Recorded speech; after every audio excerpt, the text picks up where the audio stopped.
जीवन आगे जीना है या यही खत्म करना है। क्योंकि मेरे दो छोटे छोटे बच्चे थे, मेरी एक बेटी 4.5 साल की और बेटा 2.5 साल का।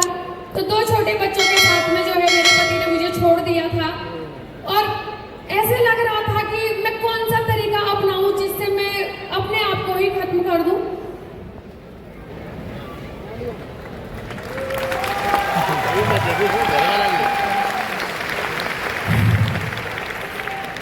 बहुत बार मैंने कई कोशिशें की आत्महत्या करने की, लेकिन जो मेरे दो छोटे बच्चे थे उनका चेहरा देख के मैं ये कदम नहीं उठा सकती थी।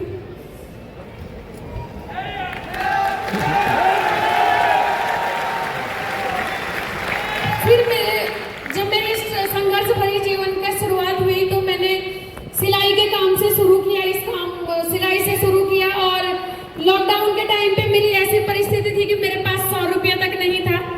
तो सिलाई से शुरुआत की, थोड़ी बहुत 4-5 हज़ार रुपये इकट्ठा किए। उससे मैंने कुछ लेडीज कॉस्मेटिक सामान खरीदा गाँव में, उसको बेचने लगी, मेलों में ठेलियां तक लगाती थी। लेकिन उसी बीच मेरे जीवन की सफल मार्गदर्शक मेरी अपलाइन सुषमा बिष्ट दीदी मेरे जीवन में आई और उन्होंने मुझे इस अभियान का विजन क्लियर करवाया। उन्होंने मुझे बताया कि बहन, आप भी जो है कब तक सिलाई करती रहोगी, आप इस काम से बहुत बड़ा काम कर सकते हो इस अभियान के माध्यम से। और ये अभियान महिला सशक्तिकरण पे काम कर रहा है। मैंने कहा मैं कैसे कर पाऊंगी। उन्होंने कहा आपको जो है ऑनलाइन मीटिंग अटेंड करनी है और सीखना पड़ेगा यहाँ पे। तो मैंने कहा दीदी माफ करना, मेरे पास बटन वाला फोन है, मैं नहीं सीख सकती हूँ, मैं कैसे करूँगी। तो उन्होंने कहा अगर कामयाबी चाहिए तो टूल्स बहुत जरूरी है, तुम्हें लेना पड़ेगा। तो मैंने अपनी माँ से रिक्वेस्ट करके एक फोन मंगाया था और मेरी माँ ने मुझे फोन दिलाया था 9,000 रुपये का। काम करने का कोई बड़ा मकसद नहीं था शुरुआत में, क्योंकि मुझे समझ नहीं आ रहा था। क्योंकि जो मेरी अपलाइन है वो बहुत अच्छी खासी पढ़ी लिखी महिला, उनकी एजुकेशन के बारे में मैं क्या बताऊं, क्योंकि मुझे पता ही नहीं है कि वो डिग्रियां क्या होती है। उनको कहते हैं कि B.Ed M.Ed क्या क्या कर रखा है, UTED CTED पता नहीं क्या क्या बोलते रहते हैं वो। तो मैंने कहा ये शायद पढ़े लिखे लोगों का काम है, क्योंकि मैं सिर्फ हाई स्कूल हूँ। और मैंने यहाँ पे जो है मुझे लगा मेरे बस का नहीं है, मैं नहीं कर पाऊंगी। लेकिन मेरी अपलाइन ने मुझे विश्वास दिलाया, भरोसा दिलाया कि नहीं तुम कर सकते हो। तो शुरुआत में मकसद था सिर्फ 9,000 रुपये का फोन जो मेरी माँ ने दिलाया है उसकी कीमत वसूल होनी चाहिए। तो वहां से शुरुआत की थी।